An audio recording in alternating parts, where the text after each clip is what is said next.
नमस्कार दोस्तों, स्वागत है आपका हमारे YouTube चैनल में। अगर आपने अभी तक हमारे चैनल को लाइक सब्सक्राइब नहीं किया है तो कृपया हमारे चैनल को सब्सक्राइब कीजिए ताकि आपको सिविल इंजीनियरिंग से जुड़ी हुई और वीडियो आगे देखने को मिले। सिविल इंजीनियरिंग में हमने शुरू किया था बिल्डिंग मटेरियल एंड कंस्ट्रक्शन।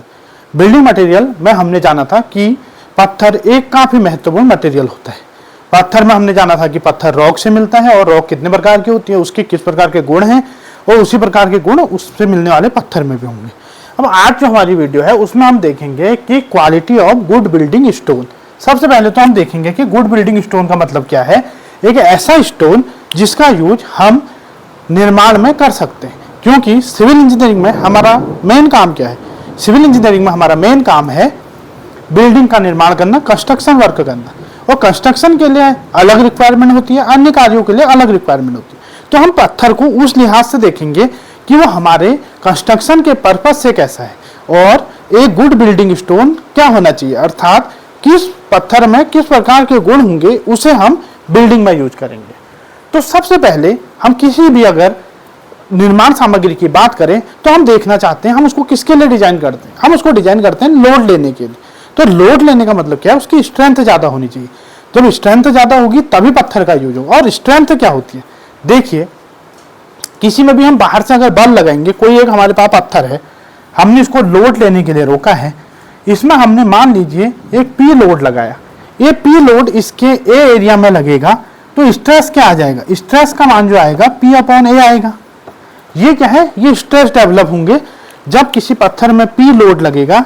ए उसका एरिया है, लोड है कंप्रेसिव टाइप का जो उसको दबा, कंप्रेसिव मतलब दबा रहा है। तो लोड ए पे लगा, पी जो है ए एरिया पे लगा तो स्ट्रेस हो जाएगा पी अपॉन ए। और देखिए न्यूटन पर मीटर स्क्वायर, एमएम स्क्वायर कुछ भी हो सकता है, क्योंकि लोड होता है न्यूटन और एरिया होता है एमएम स्क्वायर में हो सकता है, सेंटीमीटर स्क्वायर में हो सकता है, मीटर स्क्वायर में हो सकता है। तो स्ट्रेस उसी स्ट्रेस को काउंट करेगा, काउंटर जो करेगा वो करेगी स्ट्रेंथ। अर्थात हमने जैसे बहुत ज्यादा लोड लगा दिया, स्ट्रेंथ कम है तो पत्थर चकनाचूर हो जाएगा। हमने लोड कम लगाया, स्ट्रेंथ ज्यादा है तो उस पत्थर उस लोड को ले लेगा। तो हमें क्या चाहिए, हमें कंप्रेसिव स्ट्रेंथ अच्छी चाहिए। किसी भी पत्थर की कंप्रेसिव स्ट्रेंथ हमें ज्यादा चाहिए। तो जो कोड होता है पत्थर के कंप्रेसिव स्ट्रेंथ के बारे में जो कोड बताता है वो है आईएस कोड 1121 तो आईएस कोड 1121 किससे जुड़ा हुआ है, पत्थर से, पत्थर की कंप्रेसिव स्ट्रेंथ के बारे में बताते हैं। और ये आईएस कोड 1121 हमें क्या बताता है, 1121 हमें बताता है कि किसी भी पत्थर का यूज हम बिल्डिंग के वर्क में तब करेंगे जब उसकी कंप्रेसिव स्ट्रेंथ 100 MPa से ज्यादा हो। कितनी ज्यादा हो इससे हमें कोई मतलब नहीं, जितनी ज्यादा हो उतना अच्छा है, लेकिन 100 MPa से अगर कम है तो ये कोड कहता है कि उस पत्थर का यूज आप बिल्डिंग कंस्ट्रक्शन में नहीं करेंगे।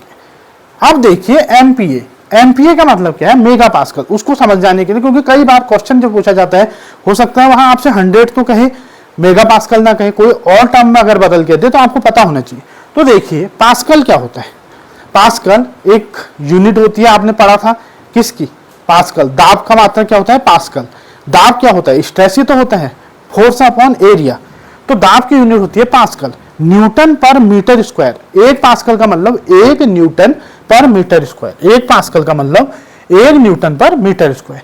यहां हमने मीटर स्क्वायर को अगर हम एमएम स्क्वायर में बदलना चाहें तो 1 मीटर में कितने एमएम होते हैं, 1000, 10⁻3। ये कितना होता है, 1000 स्क्वायर, तो 10⁻3 की होल पावर 2।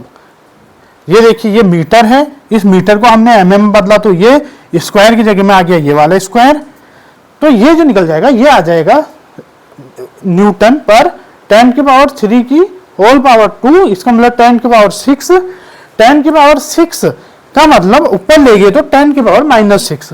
तो पास्कल का मतलब हुआ 1 × 10⁻⁻6 न्यूटन पर एमएम स्क्वायर। ठीक है, अब इसी को देखिए ये पास्कल है। अब मेगा का मतलब, किलो का मतलब क्या होता है, किलो का मतलब होता है 1000, 10⁻3 10⁻3, और मेगा का मतलब होता है 10⁻6।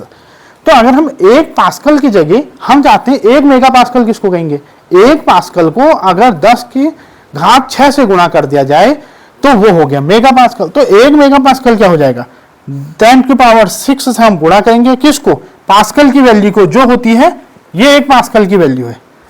1 पास्कल की वैल्यू ये है, इसी पास्कल की वैल्यू को हमने जब इससे गुणा किया तो हमें क्या मिल गया, मेगा पास्कल मिल गया। और इसकी जो वैल्यू देखेंगे तो इस 10⁻6 माइनस में है, ये प्लस में है, तो ये कट जाएंगे आपस में, तो क्या रह जाएगा 1 न्यूटन पर mm स्क्वायर। तो 1 मेगा पास्कल कहे या 1 न्यूटन पर mm स्क्वायर कहे, बात एक ही है। 1 मेगा पास्कल भी कह सकते, 100 मेगा पास्कल कहेगा MPa, M से मेगा, P से पास्कल, तो क्या होगा 100 मेगा पास्कल।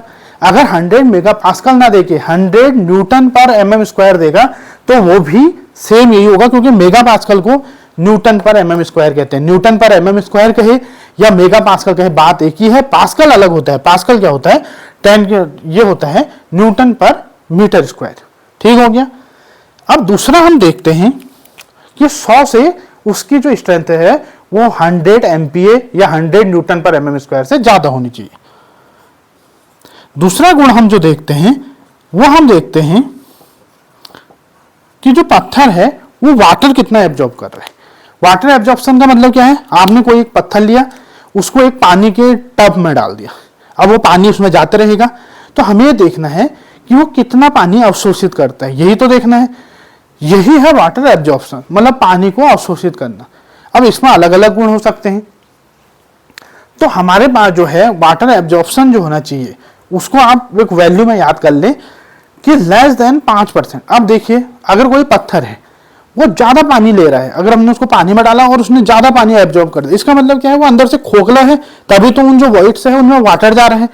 तो अगर खोखला पत्थर है तो हमारे काम का नहीं है, तो हम क्या चाहेंगे कि कोई पत्थर को अगर हम पानी में डालते हैं तो उसके अंदर वॉइड कम हो, वॉइड कम होंगे तो वाटर एब्जॉर्ब कम करे। तो हम चाहते हैं कि कोई भी पत्थर का, गुड बिल्डिंग स्टोन का वाटर एब्जॉर्प्शन कम होना चाहिए। अब कितना कम होना चाहिए, तो अगर हम गुड बिल्डिंग स्टोन की बात करें तो 5% से कम होना चाहिए। आपने 100 ग्राम का एक पत्थर लिया तो 5 ग्राम से कम पानी सोखे, हम ऐसे चाहते हैं 1 2 3 4 5 तक, लेकिन 5 से ऊपर नहीं, तो 5% से कम होगा, वो हो गया गुड बिल्डिंग स्टोन। ठीक। और अगर 6% तक चले गया, 6% से नीचे है, 5 और 6 के बीच में है, तो हम उसका यूज करेंगे किस में, यूज इन रोड। कोई एक पत्थर है, आपने उसको वाटर एब्जॉर्प्शन देखा, अगर वो वाटर एब्जॉर्प्शन 5% से कम है तो आप उसका यूज बिल्डिंग में भी करिए, आप उसका यूज रोड में भी कर सकते हैं। अगर उसका 5% से ऊपर है तो बिल्डिंग में यूज नहीं होगा, लेकिन रोड में हो सकता है। कब तक, 6 तक, 6 से ऊपर हो जाएगा तो रोड में भी यूज नहीं होगा। इस प्रकार हमने पढ़ा कंप्रेसिव स्ट्रेंथ जो 100 MPa से कम होनी चाहिए, उस ना 100 MPa से मिनिमम जो है वो 100 MPa होनी चाहिए, 100 MPa से ऊपर कितनी भी हो जाए कम नहीं होनी चाहिए। ठीक, क्योंकि हमें स्ट्रेंथ ज्यादा चाहिए तो हम 100 से ज्यादा होनी चाहिए, MPa न्यूटन पर mm स्क्वायर। इसी प्रकार वाटर एब्जॉर्प्शन 5% से कम होना चाहिए, किसका, गुड बिल्डिंग स्टोन का। 6% तक चल जाएगा, लेकिन 6% के बाद अगर है तो उसका यूज रोड में भी नहीं करेंगे। धन्यवाद। अगर आपने हमारे चैनल को सब्सक्राइब नहीं किया है प्लीज हमारे चैनल को सब्सक्राइब कीजिए। आपके पास अच्छी वीडियो, एक नॉलेजेबल वीडियो हम लाते रहेंगे। धन्यवाद।